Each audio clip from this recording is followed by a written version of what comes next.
Hey guys, how are you? I was just coming on because earlier this week I had posted a little something about mushrooms and vitamin D, and I thought I'd come on and talk a little bit about why vitamin D is so important. So vitamin D is a fat-soluble vitamin, which means that we absorb it better when we take it in with a fatty food, but also it can accumulate in our fatty tissues. So it's unlike a water-soluble vitamin where if we take in too much of it, we just pee it out. Vitamin D, vitamin A, E, and K can all accumulate in our body and we can get too much of it. So it's important to monitor when you're taking supplementation. Anyway, vitamin D is naturally present in very few foods. Salmon and mushrooms are the things that are most notable for their vitamin D content, but the things that we traditionally think as being high in vitamin D are actually fortified with it. So dairy, plant-based milks, grains, cereals, things like that, those are all fortified with it. We can also get vitamin D from supplementation, which oftentimes is the safest way for us to get it. And then lastly, we can get it from sun exposure. Our body creates usable vitamin D when UV light or sunlight hits our skin.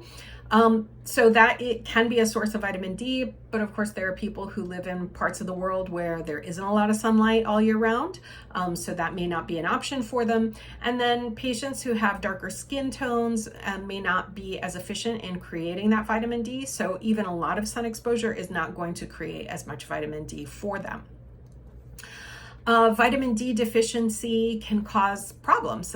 It can be associated with muscle pains, fatigue, even depression, because vitamin D is actually very integral in a lot of different places in our body. It plays a part in our immune function, which came to light during the COVID-19 pandemic.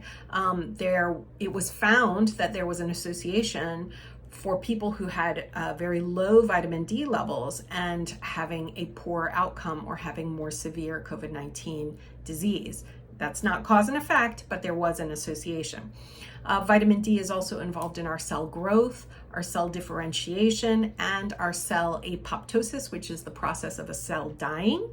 But it's also part of our sugar metabolism. So there is research now that is looking at how vitamin D affects our risk for diabetes.